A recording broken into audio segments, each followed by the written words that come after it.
She was sitting on the cold marble floor of a hallway that didn't belong to her. Her hands were trembling, not from the cold, but from something far worse. Around her, men in dark suits moved with urgent, clipped steps. Walkie-talkies crackled. Someone was barking orders into a phone. A door slammed somewhere deep inside the house. And in the middle of all of it, she sat there still, silent and completely alone. She hadn't run. She hadn't hidden.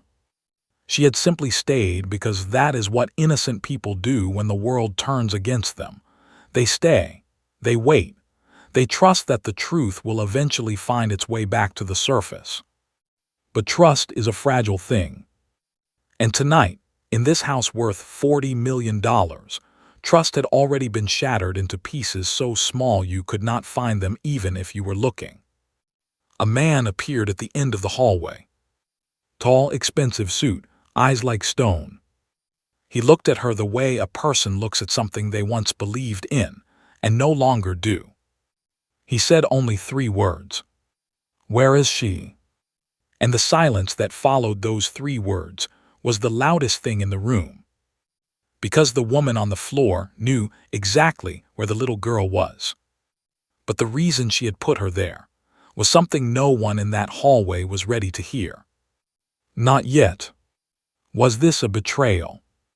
Or was this the only way to save a child that nobody else had thought to protect? Stay with us. Because before this night is over, everything you thought you knew about this story will change completely. Pearl Ose had been many things in her 34 years on this earth. She had been a daughter raised by a quiet, disciplined woman in a small house in Bristol, England, who taught her that dignity was not something you were given. It was something you carried every single day, regardless of what the world decided to hand you. She had been a student, sharp, focused, determined, who put herself through a childcare development program at 22 while working double shifts at a hospital reception desk. She had been a caregiver, first to elderly patients, then to children from families she could barely imagine having the resources of. Families with housekeepers and security systems and private jets parked in hangars the way ordinary people park cars in driveways. And for the past 2 years, she had been something she had not expected to become so completely. She had been, in every way that mattered, the most important person in a 9-year-old girl's world. That girl's name was Rosie Hargrove. And her father, the man whose house this was, whose hallways Pearl was now sitting in, whose eyes had just looked at her like she was a stranger, was Callum Hargrove. Billionaire, venture capitalist, one of the most powerful men in London's financial world. A man who could, with a single phone call, end a person's career, reputation, or freedom. Pearl had known who he was before she took the job. She had done her research the way careful people always do. She had read the articles, the interviews, the profiles in business magazines that painted him as relentlessly driven, emotionally private, and absolutely devoted to his daughter, the one soft edge in an otherwise steel-reinforced life. His wife had died when Rosie was 3, a sudden illness, the kind that doesn't announce itself and doesn't negotiate. Callum had never fully recovered from it, not in the way that people talk about when they say recovered. He had simply continued. He had poured himself into his work and his daughter and left no room for anything else. No room for grief to breathe. No room for vulnerability to settle. And Rosie, sweet, perceptive, 9-year-old Rosie, had grown up in the shadow of all that unspoken loss, learning to read the emotional temperature of a room the way other children learn to read books. Pearl had understood her immediately. Some children you care for, some children you protect. Rosie was the kind of child you would walk through fire for. Not because she asked for it, but because something in her eyes, quiet, watchful, older than her age, made you want to make absolutely certain the world did not take anything else from her. The first 6 months had been what Pearl later described to her sister on the phone as careful.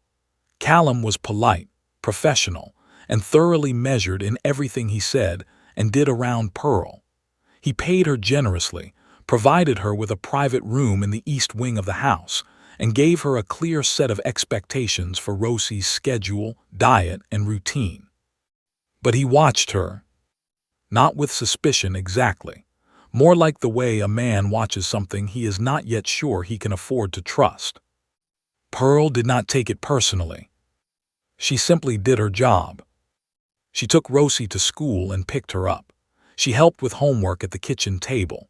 She read to her at night when Callum was traveling, which was often, and listened when Rosie talked about the things that mattered to a 9-year-old. Her favorite color, which changed every 2 weeks. The girl at school who said something unkind. The dream she had about her mother that felt so real she woke up reaching for a hand that wasn't there. Pearl would sit in the quiet of those moments and not offer solutions or silver linings. She would simply be there. And slowly, the way all real trust is built, without fanfare, without ceremony, one small, ordinary moment at a time, Rosie had stopped being careful around Pearl. She had started being herself. That was 9 months ago. 3 months after that, Callum had looked at Pearl across the dinner table one evening when Rosie was laughing at something on her tablet, and said quietly, almost to himself, "She laughs more now." Pearl had not responded. She had just smiled softly and returned to the dishes. But she had understood what he meant. And somewhere behind those measured, guarded eyes, Callum Hargrove had begun, very slowly, very reluctantly, to trust her too. It was in the 11th month that Serena Voss arrived. She came the way dangerous things often come, beautifully, and with the confidence of someone who knows exactly what impression they are making. Tall, elegant, with the kind of polished stillness that takes years of carefully curated social performance to achieve. She was 40, a former investment consultant, and she had known Callum through professional circles for over a decade. Callum introduced her to Pearl and Rosie at dinner one Thursday evening as a close friend. Rosie had looked at her with those quiet, watchful eyes and said hello politely. Pearl had smiled and excused herself to the kitchen. But she had noticed the way Serena looked at the house, not the way a guest looks at a home with appreciation or admiration, the way a person looks at something they are already planning to rearrange. Over the following weeks, Serena's presence increased. She appeared at weekend dinners. She joined Callum at events. She sent Rosie expensive gifts, a silver charm bracelet, a set of illustrated books about a fictional princess, all of which Rosie received with quiet politeness and then set aside without much comment. Children know things adults try to hide from them. Rosie knew that Serena was not her friend. She never said it directly to Pearl. She was too careful a child for directness. But Pearl noticed the way Rosie's posture changed when Serena was in the room, the way she became very still, the way she would find a reason to be in the kitchen with Pearl rather than in the sitting room with the adults. And Pearl, who understood children the way some people understand weather, not by prediction, but by instinct, began to pay closer attention. It was a Tuesday morning, 11 days before the night everything fell apart, when Pearl first saw the luggage. She had gone into Rosie's closet to retrieve a school blazer that needed pressing, and there, pushed to the very back behind the hanging clothes, were 2 large suitcases, packed, zipped, labeled with small white tags that Pearl reached for without thinking. She read the tag once. Then she read it again. Rosalie Hargrove, Hartwell Academy, Zurich, Switzerland. Enrollment date, October 14th. Pearl stood very still. October 14th was 11 days away. She set the blazer over her arm and walked calmly out of the closet. That afternoon, when Rosie came home from school, Pearl waited until they were alone in the kitchen, homework spread across the table, the house quiet, and she asked, gently, softly, the way she asked all important things. "Rosie, have you heard anything about a school in Switzerland?" The child's pencil stopped moving. Just for a moment. Then she picked it up again and kept writing. "Where did you hear that?" she asked very quietly. "Your closet," Pearl said. "I found the bags." The pencil went down a second time.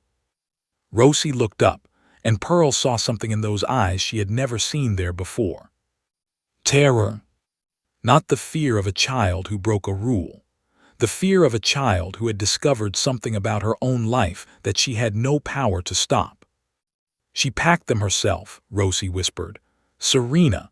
I came home early last Wednesday and I saw her in my room. She didn't know I was there. She closed the closet and left before she saw me." Pearl kept her voice very calm. "Did you tell your father?" "I tried." Rosie's jaw tightened in that small, fierce way that reminded Pearl sometimes of Callum. "He was on a call, and when he came off the call, Serena was there, and I couldn't. He looks at her differently now, Pearl.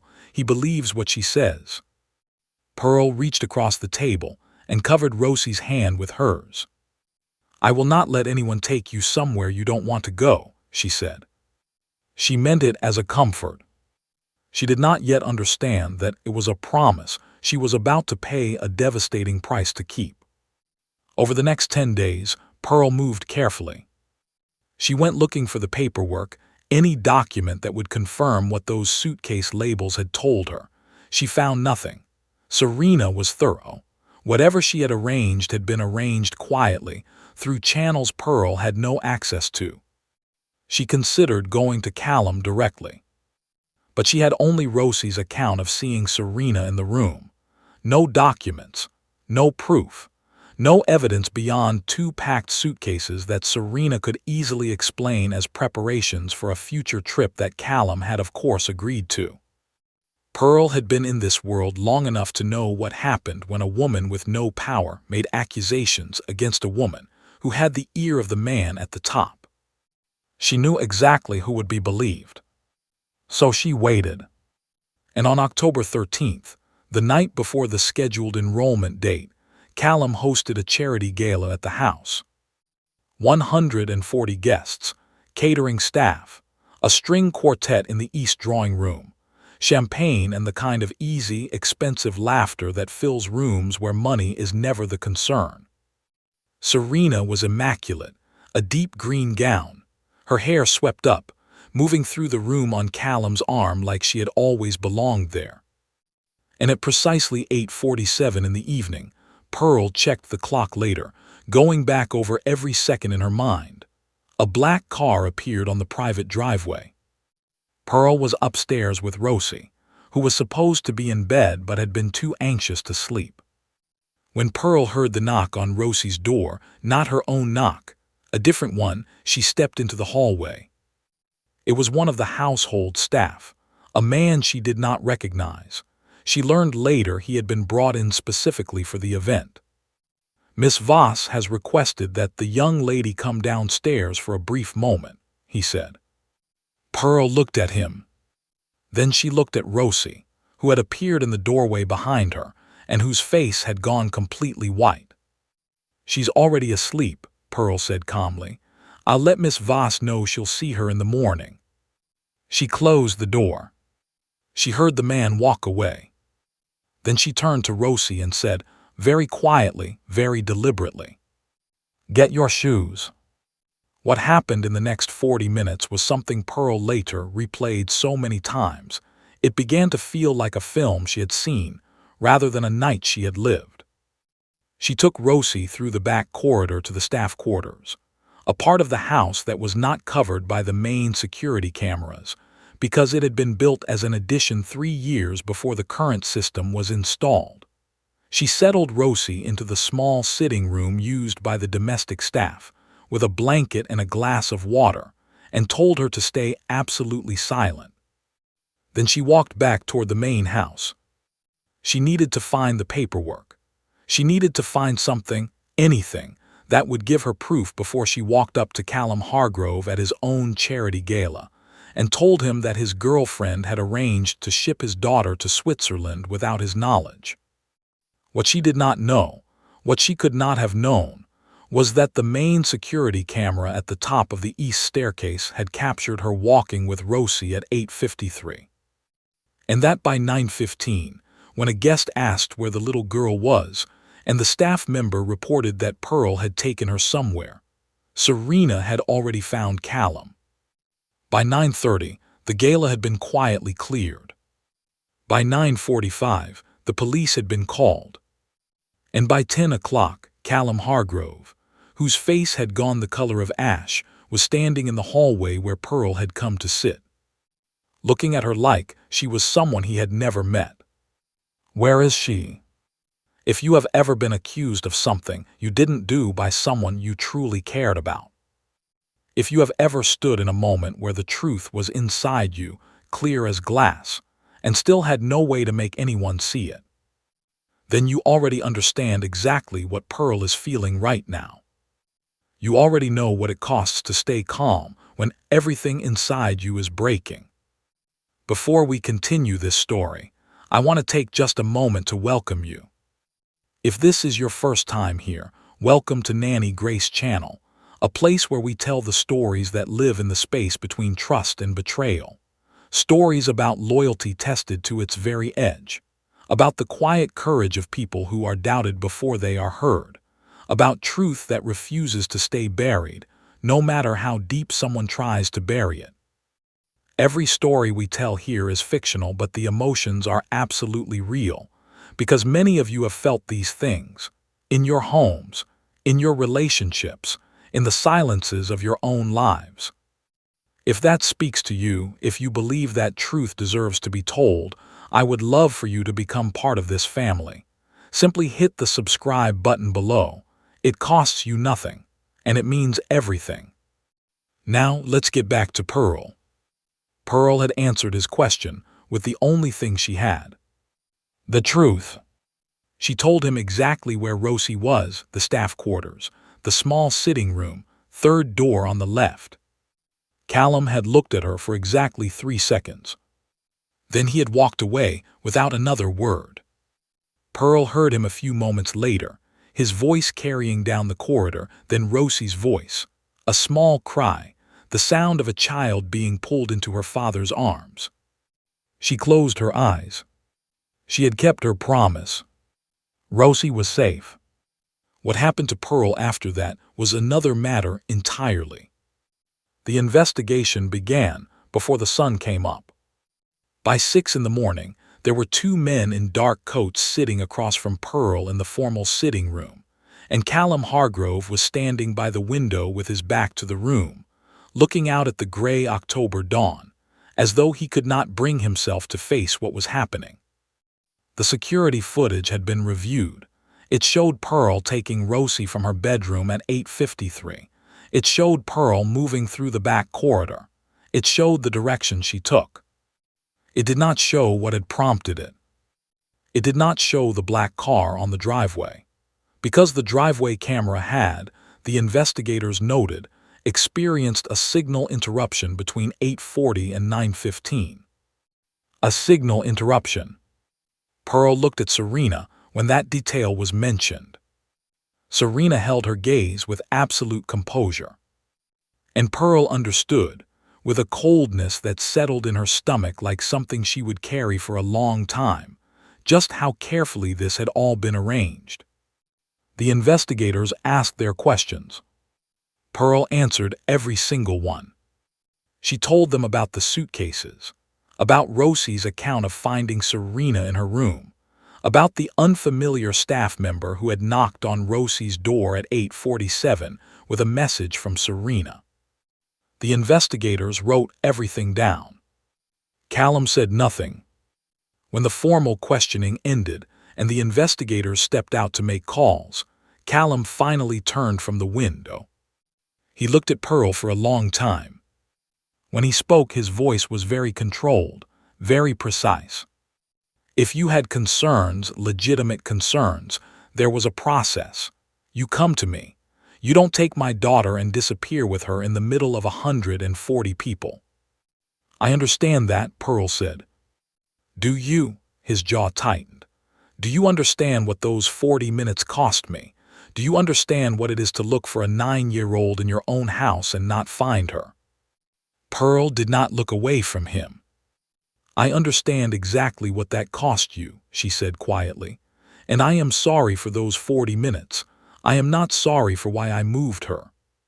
Something shifted in his expression, just briefly, just for a fraction of a second, and then the wall came back up. "I'm going to need you to stay on the property while this is reviewed," he said. "You understand that means you cannot." "I understand," Pearl said. He left the room without looking at her again. The following 3 days were the longest of Pearl's life. She remained in her room in the East Wing, emerging only for meals, which she took alone in the kitchen after the family had eaten. She saw Rosie only once in those 3 days, a brief moment in the upstairs corridor when the child had stopped dead in her tracks at the sight of Pearl and then looked over her shoulder, afraid, Pearl realized, of being seen talking to her. That hurt more than anything the investigators had said. That one backward glance. Rosie, who had once sat beside Pearl at midnight reading chapters of her favorite book. Rosie, who had once asked Pearl quietly whether she thought her mother would have liked her. Rosie, who was 9 years old and already understood that in certain rooms, certain people had power over the truth. Pearl stood in the corridor. Rosie looked at her. And then very slowly, very deliberately, the child reached out and squeezed Pearl's hand once, hard. Then she walked away. Pearl stood there for a long time. It was Callum who unraveled first. Not in the way people expect powerful men to unravel, not loudly, not with outbursts or accusations, but quietly, the way a structure gives way when the foundation beneath it shifts. He had been reviewing Rosie's school arrangements for the following term, a routine task, when he had asked his personal assistant to pull all recent correspondence regarding Rosie's education. His assistant had flagged something. An enrollment confirmation from Hartwell Academy in Zurich. Signed, the document said, with Callum's authorization. Callum read it 3 times. He had not authorized any enrollment. He had not spoken to any school in Zurich.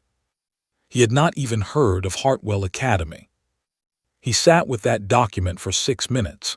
His assistant confirmed this later, nodding that he had not moved or spoken the entire time, and then he asked for the original correspondence file. The file showed that the initial inquiry had been made 4 months ago. From an email address connected to Serena Voss's personal management company. The authorization signature, his name, his title, had been generated on a document that had been processed through Serena's assistant with a digitally replicated signature. A forgery. Not an amateur one, a careful, patient, sophisticated forgery. The kind of thing you only do if you have been planning it long enough to be thorough. Callum sat very still at his desk. And something in him, something that had been slowly, carefully trusting for the first time in years, went completely cold. He went to find Serena. What was said in that room Pearl never heard directly. The house was large and the walls were thick, and Pearl was in the East Wing where she was supposed to be. But she heard the front door close. Hard. And she heard the sound of a car leaving the driveway, fast, not the measured, careful departure of someone who had been asked politely to go. The sound of someone who had been removed. 30 minutes later, there was a knock on Pearl's door. She opened it. Callum stood in the hallway. He was still in his work clothes. His tie had been loosened. His eyes were not stone anymore.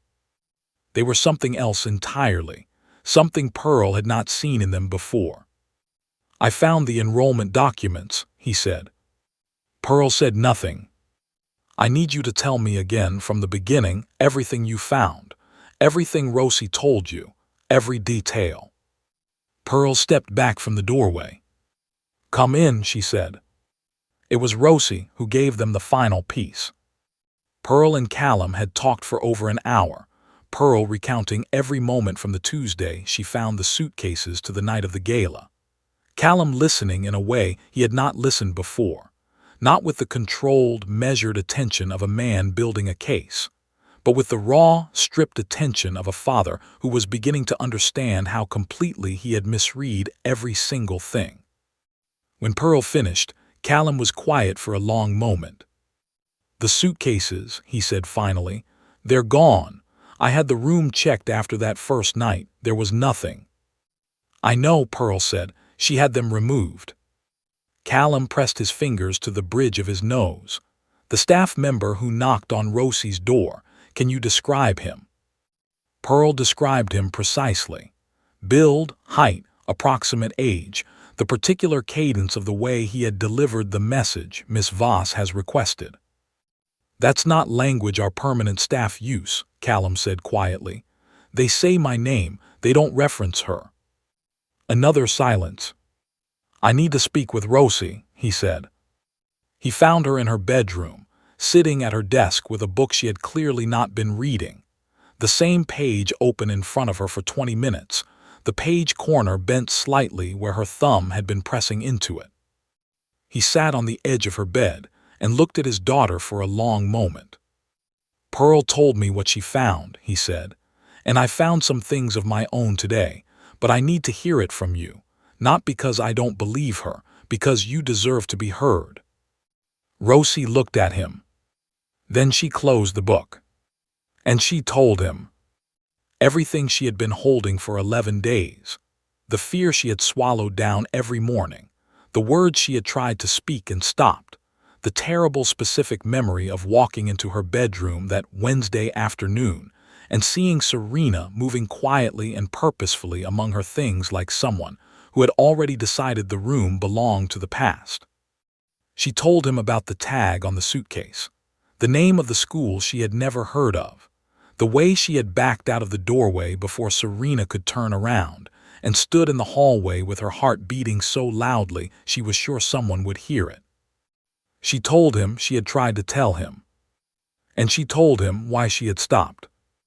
"You looked at her differently," Rosie said, and her voice was steady in the way that a 9-year-old's voice is when they have rehearsed what they are saying 100 times in their own head before ever speaking it aloud.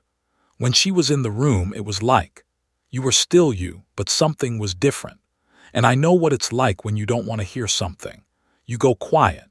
And I thought if I told you and you didn't believe me, I wouldn't have anyone left."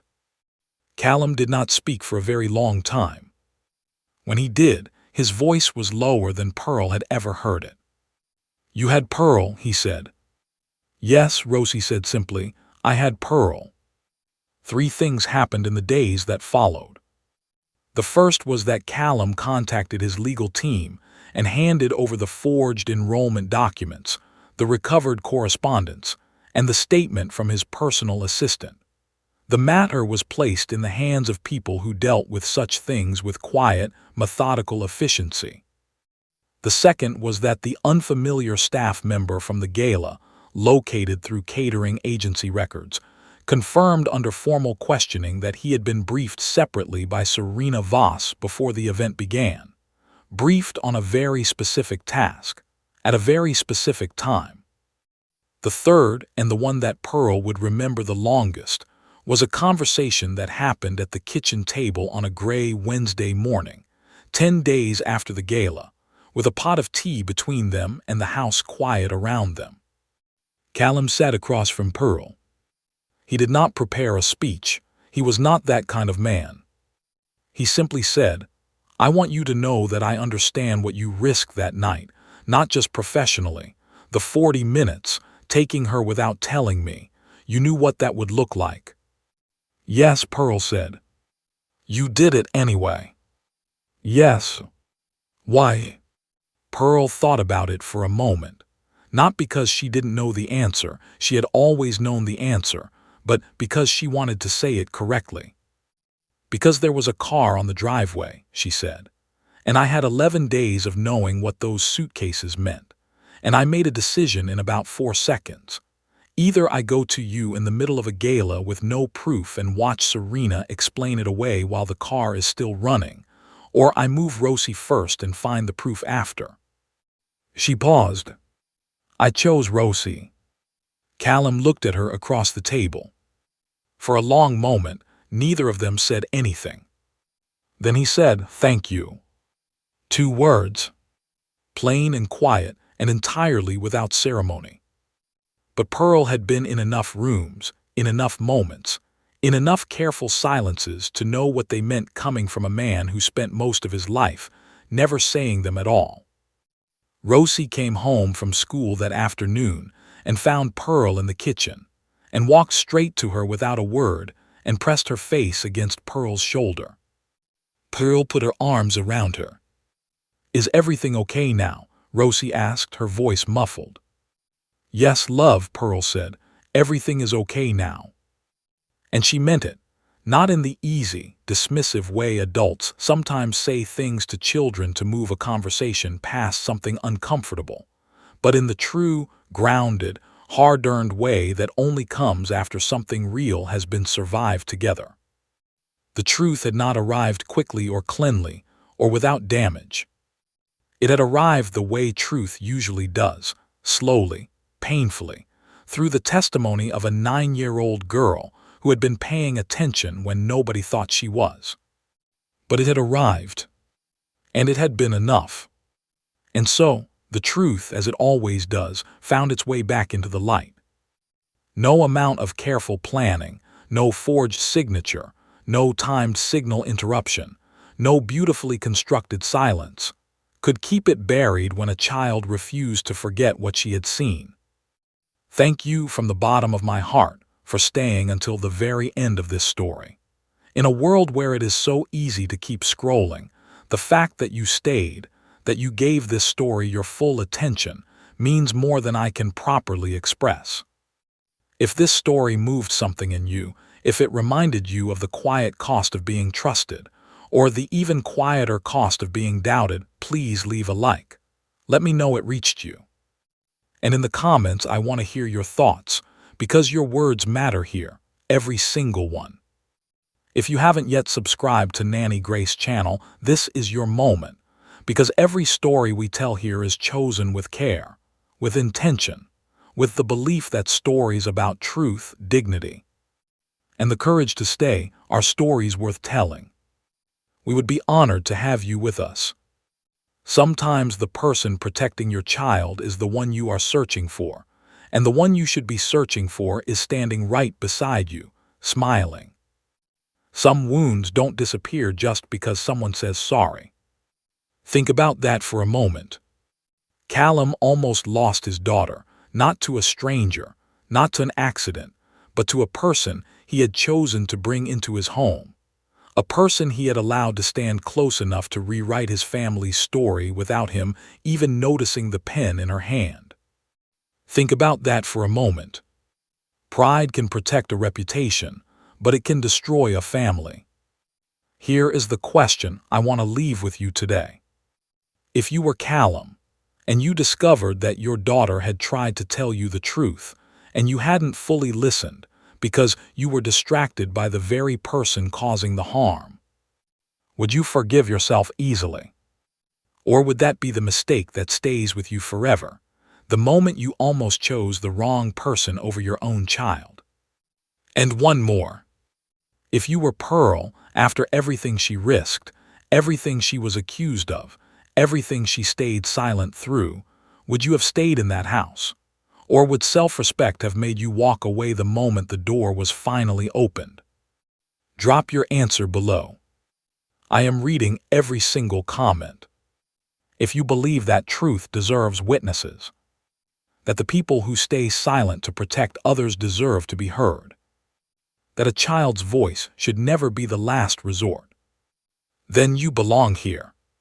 Subscribe to Nanny Grace channel, because every week we bring you stories exactly like this one. Stories that stay with you long after the screen goes dark. Stories that remind you quietly, powerfully, what it truly means to trust and what it truly costs when that trust is broken. This family is growing, and there is always room for one more. If you think this story was shocking, wait until you see what he did when he slapped the nanny in front of his daughter. Watch that story next. Trust carefully, love wisely, and always pay attention to the silence.